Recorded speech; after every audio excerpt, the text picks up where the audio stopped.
That Nerchio is great in those straight up Infestor Broodlord fights, and he's great if he can just fight one-on-one and sit on a huge bank, but he seemed to have some movie. I mean, he seemed to have some trouble. I was distracted by what's going on in the chat. He seemed to have some trouble moving his army around while he was getting harassed with warp prisms. Oh, Naniwa is a... I mean, this is going to be cool because this is how it starts, and this is a best of 11, man, so this can go on for days. Nerchio, of course, said, good luck, have fun, Naniwa. I really want to say I have a lot of respect for you for staying in Korea for so long, Nani's response. Well, I have no respect for you, Nerchio. I'm sure you're very happy in your life. Let's just play StarCraft 2. Good game. Good luck. So that's not so pointed. These guys are fantastic players, fierce competitors. And I'm expecting some really, really good games. Nerchio has said already that he expects to crush Naniwa and will induce a rage quit. And, well, Naniwa is obviously not somebody that wants to allow that to happen. We'll see exactly what happens. 14 pool does go down for Nerchio. Yeah, so no earlier pool for Nerchio. If you guys watch Nerchio's EVP a lot, you will notice that certainly in the past, often he went for 12 or 13 pool openings and then just make 6 links immediately, rally them across the map, and always force at least some sort of a reaction out of the Protoss player. Naniwa is going to open up with the Forge ban, so he's going to get Forge before Nexus. Does not want to have to worry about potential links making their way over across the map. With 14 pool, that's a little less likely, but it's always possible. If he goes to 6 to 8 links, it can be pretty annoying. Yeah, you're absolutely right. I do expect that we'll see some of that kind of play out of Nerchio at some point, maybe a couple times throughout the day, but not here on Ohana, not on the first map, as he's just going to make that first queen. 4 lings. He will probably run these lings straight across, as he so often does, and even if he can get just 1 or 2 lings up into the main base of Naniwa, it's very frustrating to deal with.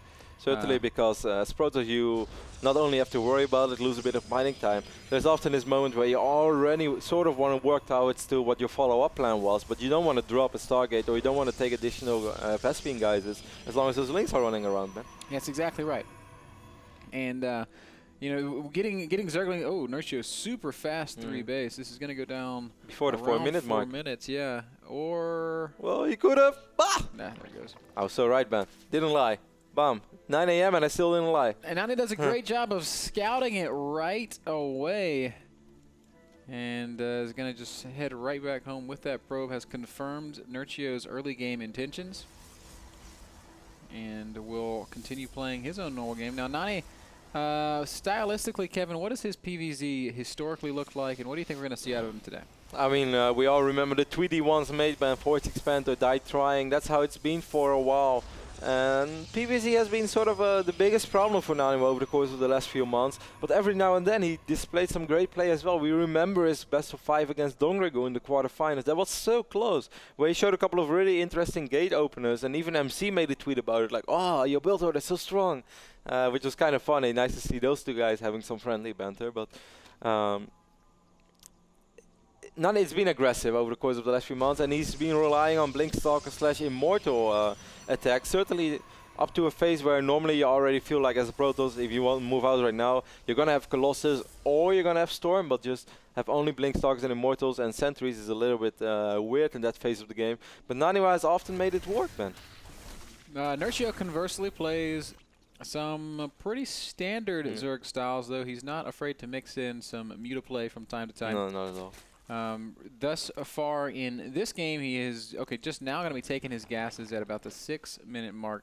Again, this is very standard of the Zerg player that wants to go sort of Stefano-style Mass Roach, which is something that Nerchio does exceptionally well, often transitioning right up to Infestor Broodlord, where he's got some of the just best late-game Zerg army control that you can ever even ask for. One Zealot made his way across the map, and he's going to try to pick off a drone or two, but as long as Nerchio micros properly, that's not going to work. Oh, it was so close. Naniwa almost got it, but very nice micro by Nerchio. 3 drones in the red, none of them end up dead. Nerchio comes out wow, ahead. Ben, boss. No! Triple rhyme, look at you. Look at you go, son.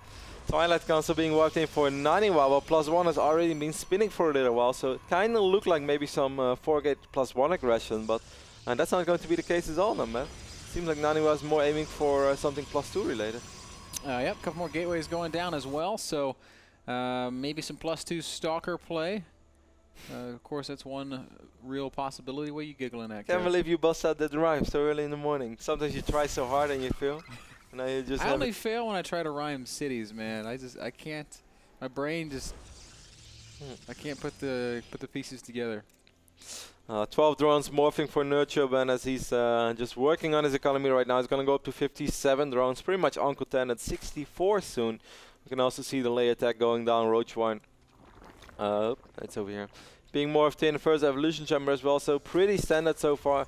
And knowing Nerchio, Ben, he loves games like this, where Protoss, if there's one thing that Nerchio still hates about Protoss, it's these aggression builds. These 2-base all-ins, super quick 7 gates or 6 gates, 7 gate +1, just stuff like that. That's the stuff where you can still sometimes surprise Nerchio with. But as long as Nerchio gets the time to do whatever he wants, I feel he's super comfortable in PvZ. Well, he's got all the time in the world right now, Kevin, as Naniwa has just thrown down a 3rd Nexus. And wow, so man, Nerchio has just been completely uncontested as he drones all the way up almost to 80. It's quite risky, man, because he's going to go past 80 drones now. Nerchio knows about this, of course, because of the overlords. He knows exactly everything that's going on. It's a little bit risky, man, because if you take a look at Naniwa's point of view right now, there's really not all that much that he was able to see across the map. So in this moment, yes, this is Nerchio, but imagine if he would have just made an insane amount of speedlings and roaches. This could have been quite hard to hold. Right now the rocks are down, so I guess he's going to add in an Immortal in the mix soon as well, even though Robotics Bay is down already. When Naniwa's playing this is really quite greedy, but he can get away with it because all that Nerchio has been doing so far is droning up. And as we say that, he starts to transition over into that unit production mode. Of course, at 80 drones, he doesn't really need any more workers. And Nerchio is just going to produce a lot of lings. He's got his infestation pit down, getting roach speed. Zergling upgrades, those are ultimately going to translate to broodling upgrades, as Nerchio will probably go all the way up to Hive and get some broodlords into play. You know, the funny thing is as well, Ben, how Naniwa has played so far. Ooh, one ling always makes his way into the natural. Is that if I was Naniwa right now and I would have played this style, I would have been so afraid. I would be making cannons all around. You know, just feel like, as long as I hold this expand, I need a couple of cannons. I would get additional cannons. He did block a pylon over here, so that buys him a little bit of time. Because before that, it was just this flimsy sentry which was standing over here. So he needed to have really quick reactions. But Naniwa is playing this convincing, Ben, so far. Or at least with a lot of confidence. He's managed to safely get out to 3 bases. The problem for Naniwa is going to be the next, I don't know, however long this game goes on, as Nerchio has really freely gotten to the comfortable place that every Zerg wants to be. Strong 4-base economy. He's starting to spine up. His Hive tech is finishing. Ohana is a hard map to really spine up, though. I mean, we've seen it a lot in the past, and of course you can build your little forest over here, and then you can have this wall of spine crawlers over here, but that's already quite a large area that you want to cover with spine crawlers, so that also costs a lot of money. That's true. It's a very expensive thing to do, but we do see Nerchio starting to do that. He's just building spines and then cycling in more drones, building spines, cycling in more drones.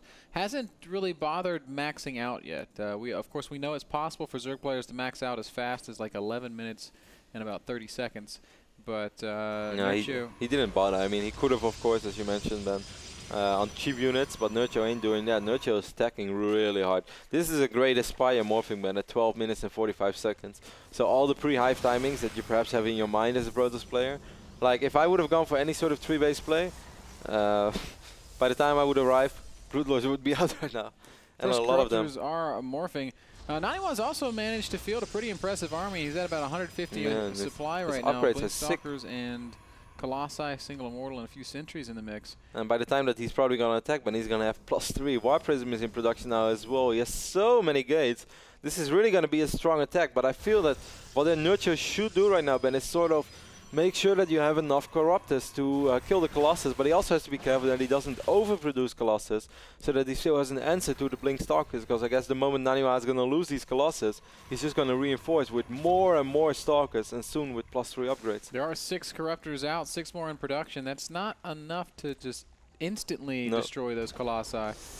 But I think it is going to be enough with these spine crawlers. Those fungals. A really big problem for Naniwa as those first fungals do go down. No Colossi falling yet, but great use of these infestors by Nerchio. Perfect position right behind those spine crawlers, and Naniwa's first army easily turned back. Oh, those fungals were just amazing. Naniwa's War Prism is making its way into the main base though, and there are absolutely no units over here from Nerchio. He's going to send quite a few links right now. Still going to have to worry about this. Offensive blink, he's going to try to snipe infestors, but will also end up losing a lot of stalkers. Yeah, Lings coming in and catching quite a few stalkers. Over the main base, Nerchio did deal with that warp, and he's now bringing those initial Zerglings back to help with this defense. Naniwa basically producing pure blink stalker right now. A single Broodlord is morphing, but Nerchio lost a lot of his Corruptors. I think he has 4 or 5 already, man. He has 5 already over here. Oh, wow. I didn't even catch those. That's going to lend a big hand in this defense, as Naniwa is going to have no choice but to blink backwards, and hasn't called the retreat just yet. What do you think about the attack, man? Do you think he perhaps should have tried to attack something else than the fort? Even though then you are more on creep and it's going to be harder to get yourself perfect positioning, it's also going to be much easier to spread out your army, because I felt the fungals is really what killed Naniwa over there. Wow, that's a really big Zealot Warp, and I would cancel that one, and that's exactly what Naniwa does. Naniwa has a lot of minerals during all this, man. Of course, he wasn't just able to take up his fort base freely as Nerchio was dropping creep over here. Man, really solid game so far by Nerchio. Nerchio is showing that he knows exactly how to play. If Protoss goes for greedy play, Nerchio is just happy with it. Nerchio didn't produce a single roach this entire time. It's one of the things that just blows me away. He has 136 Zerglings on the map. He's played pure Zergling Infestor up into Hive Tech, but he didn't really make any units at all until he had 80 drones. And Kevin, I think what this sort of translates to, going back to what you asked, what do I think about that attack? Is I don't really think any attack is going to work against Nerchio when you just leave him completely alone for 12 minutes. Just, hey, Nerchio, do whatever you want for the first 12 minutes. We'll play later. It's funny, though, because I do feel, Nerchio actually is not going to have vision right now, Ben, because he's repositioning these Spore Crawlers. So he will end up losing the Infestation Pit. Meanwhile, a couple of Broodlings are starting to make their way into this army. TTs were annoying, but Nerchio right now has detection everywhere, while Nerchio is playing pretty much perfect. Yeah, he's handling the harass very, very nicely. To be fair, it's not... Oh, Greater Spire is going to get targeted here. This is really frustrating. Transu's going to go down. I don't know if Nerchio can save this Spire. Zergling's working as fast as they can on the Zealous, but the Greater Spire does fall. That's a painful loss for Nerchio. Certainly, because we only have 6 Broodlords right now. 6 Broodlords is pretty nice, Ben, but that's also an amount. The moment you blink below it and you pick off 2, 3 immediately, the remaining Broodlords become sort of irrelevant. Naniwa adds even more gates. Perhaps he would have benefited if he would have just taken a fort base over here rather than try to take it over here, because I feel this is extremely delayed by Nerchio's creep drop. Nerchio's already morphing a new Greater Spire. He had a second Spire nearly complete when he lost the first one. Where's the second Spire? It's somewhere else. It's hidden. Good boy, Nerchio. It's not a Demaga Spire. Oh, poor Dima. Dima, if you guys don't know, always likes to build 2 spires next to each other. So if it comes down to a base race scenario, he ends up losing both spires at the same time. You have 2 Colossus, Ben, 38 Blink Stalkers. I believe he has 3 1 upgrades right now. A couple of Broodlords making their way over, but you cannot blink into so many Zerglings.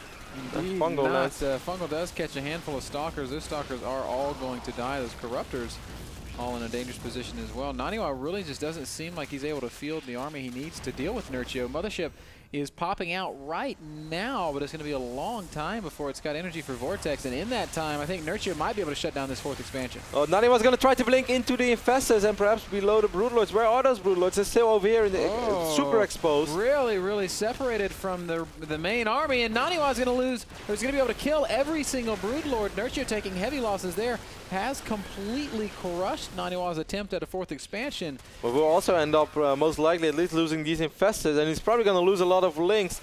Links will not make their way over to the Dark Templar. What a hero DT that was. I like that Nerchio split up his army there on the retreat. If he descended all one way, he would have certainly 18 Corruptors in taken massive losses. Those Corruptors very, very important right now because they need to quickly kill the Mothership, quickly kill the Colossi, and then get out of there where they can later morph into Broodlords.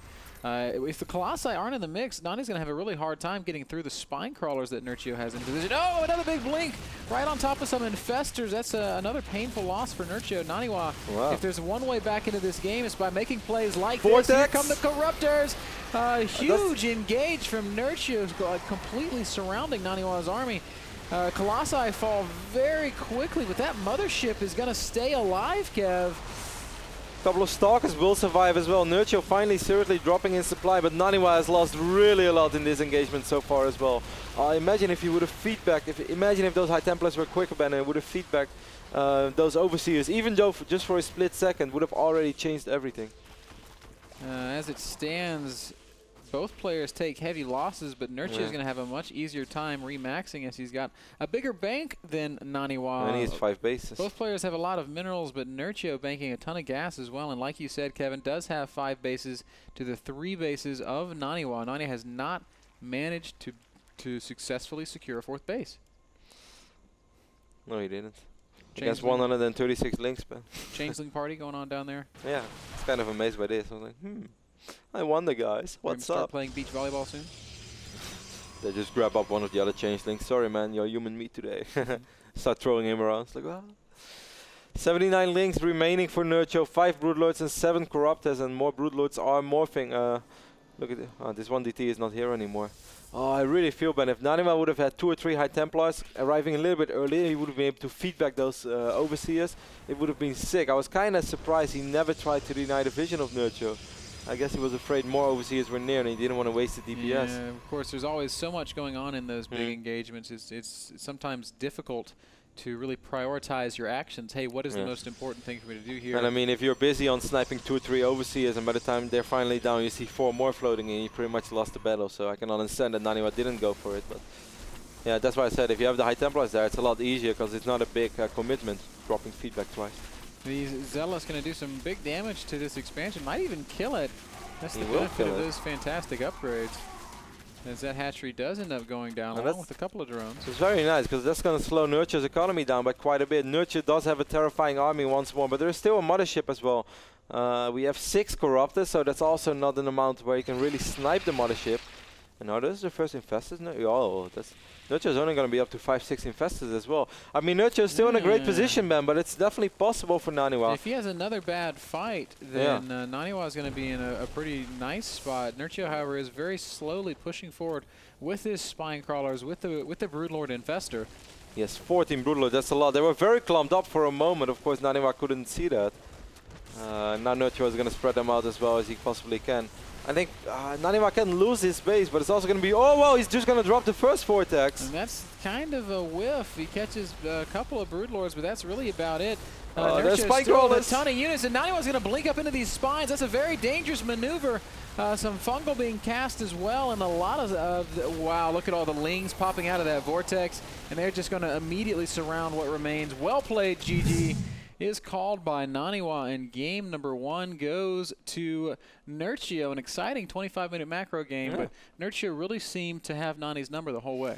In the start, it was all good for Nerchio. As you said, man, if you give Nerchio the time to do whatever he wants, it seems like Nerchio loves those kind of play. Later on, however, I really felt that Naniwa did have a decent plan. I was surprised where he got the money from, because he was on 3 bases for so long, and he had a failed attack. Yet he was able to muster out a really scary army, which even consisted of a mothership.